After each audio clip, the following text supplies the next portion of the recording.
Bonjour à tous, aujourd'hui concours à venir pour les terminales spécialité maths avec le thème des suites numériques. Une question donc de cours, vous avez 4 propositions, 3 sont fausses, une est correcte, à vous de trouver laquelle. Alors on va regarder directement les 4, peut-être qu'il y en a une qu'on connaît parce que c'est une propriété du cours, et donc après je parlerai des 3 autres qui sont fausses en vous donnant des contre-exemples. Parce que pour montrer que quelque chose est faux en maths, bien, rien de mieux qu'un contre-exemple. La première phrase, si une suite diverge vers plus infini, autrement dit la limite est plus infinie, alors elle est croissante à partir d'un certain rang. Alors je vais en fait représenter cette suite avec des croix, chaque croix représentant donc un terme de la suite. Donc ici j'aurai n, et là j'ai les termes donc un. Alors je vais voir une suite, est-ce qu'ici une suite va vers plus infini, forcément elle est croissante? Alors non.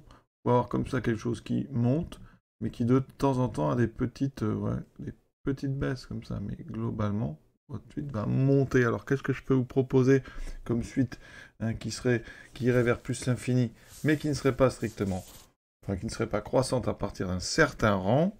Eh bien, je vous propose un égale n plus 2 fois moins 1 puissance n. Regardez, par exemple, si je prends u10, eh bien, ça vaut 10 plus 2 fois moins 1 puissance 10, donc comme c'est pair, ça fait 2, ça me fera 12.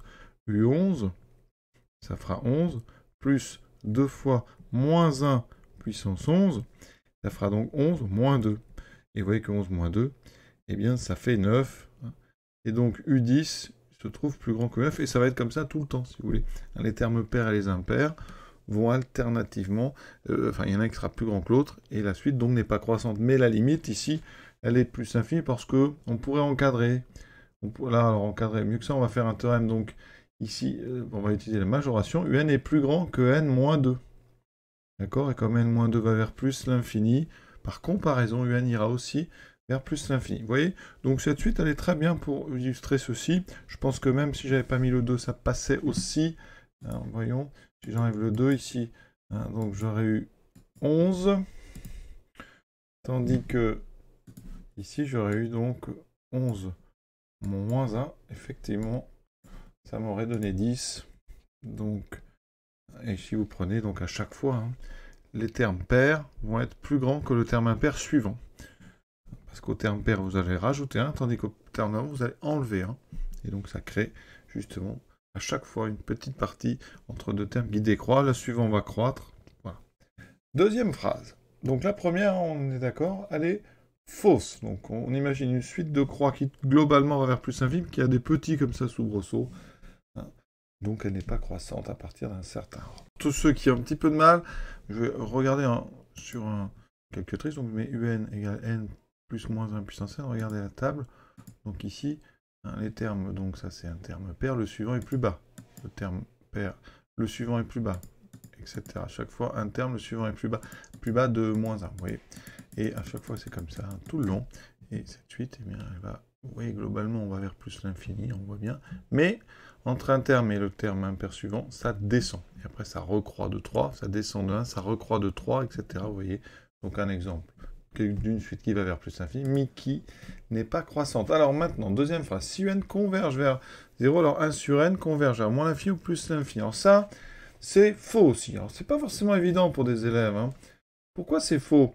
Parce que tout dépend du signe de un. Alors si le signe ne change pas, si vous avez un qui tend vers 0 en étant des 0 plus, eh bien 1 sur un va tendre vers plus l'infini. Si un tend vers 0 par valeur négative, eh bien 1 sur un va tendre vers moins l'infini. Et là, sous réserve que un soit toujours différent de 0, quel que soit n. Bon. Mais si un converge vers 0, par exemple, et prend la valeur 0, eh bien, ça veut dire qu'un sur n n'existe même pas. Donc cette propriété, elle ne peut pas être bonne. Il faudrait des conditions sur n, il faudrait préciser que n ne s'annule pas. Donc déjà, à ce niveau-là, elle est fausse. Mais il y a un autre souci, c'est que vous pouvez tendre vers 0. Par exemple, je vais vous donner un exemple. Je prends la suite, donc, moins 1. Ce qui est bien pour alterner les signes, c'est moins 1 puissance n. Ça change juste le signe à chaque coup. Je fais ceci. Vous voyez, en encadrant, un est entre moins 1 sur n et 1 sur n. Donc le théorème des gendarmes nous dit que n tend vers, à droite j'ai mis n, mais c'est pas n, c'est 1 sur n. Les deux côtés en l'infini tendent vers 0, donc un tend vers 0. D'accord? Mais quand j'inverse 1 sur un, ça fait n sur moins 1 puissance n.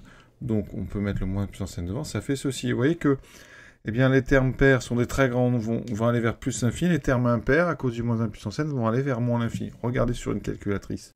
Donc par rapport à tout à l'heure de mettre plus ici, je vais mettre multiplier. Voilà, les deux tables, et vous voyez ici.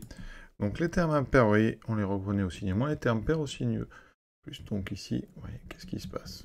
Les nombres ont l'air en valeur absolue de grandir, mais tous les termes pairs, ben, ça vaut n, les termes impairs valent moins n. Donc il y a une partie qui va aller vers plus l'infini, une partie qui va vers moins l'infini. Donc ça ne tend pas vers moins l'infini ou vers plus l'infini. On dit que ça ne diverge pas vers moins l'infini ou plus l'infini. C'est une suite divergente, mais qui n'a pas de limite. Voilà. Troisième phrase. Si une suite est décroissante à terme positif, alors elle est bornée. Donc ça, c'est intéressant, parce que on a un théorème de la croissance monotone, ou la limite monotone, qui nous dit que si un est alors décroissante minorée, alors elle converge. D'accord?